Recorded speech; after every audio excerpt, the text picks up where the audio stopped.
হাজারো সমস্যার নগরী ঢাকা। অতিরিক্ত জনবসতি, দূষণ আর ভেজালে পরিপূর্ণ এই শহর। তবুও পুরো বাংলাদেশের প্রতিচ্ছবি যেন এই ঢাকা। দেশের সব প্রান্তের মানুষ আসে এই শহরে। হাজারো সমস্যার কথা জেনেও ভালোবাসে এই নগরীকে। সবার কাছে জাদুরে শহর হয়ে ওঠে প্রাণের ঢাকা।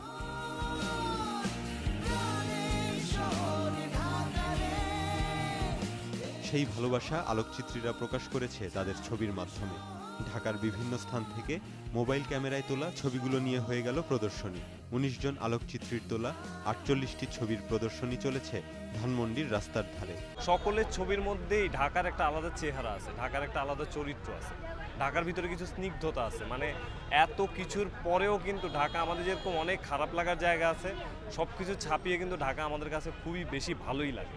বৈশাখের এমন উত্তপ্ত দিনে শীতাতপ নিয়ন্ত্রিত গ্যালারি ছেড়ে রাস্তায় প্রদর্শনীর কারণ ব্যাখ্যা করলেন আয়োজক। গ্যালারিতে যে সীমিত সংখ্যক দর্শক যায়, তার থেকে আমরা রাস্তায় মানুষের সাথে ইন্টারেক্ট করি, মানুষের সাথে যোগাযোগ হোক, কথাবার্তা হোক। আর আমরাও তো বিভিন্ন কাজে কর্মে, পড়াশোনায়, মানে সব কিছুর মধ্যে দিয়ে আমরা দেখা যায় যে আমরা রাস্তায় নেমে আসতে পারছি না। দিনকে দিন আমাদের মুক্ত জায়গাটা কমে যাচ্ছে। প্রদর্শনীকে কেন্দ্র করে রাস্তায় ছিল মুক্ত গানের আয়োজন, সেই সাথে দর্শনার্থীদের সমাগম।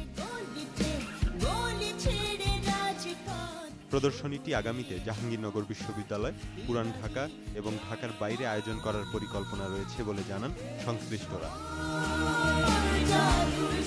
প্রতীক আকবর, ইন্ডিপেন্ডেন্ট নিউজ।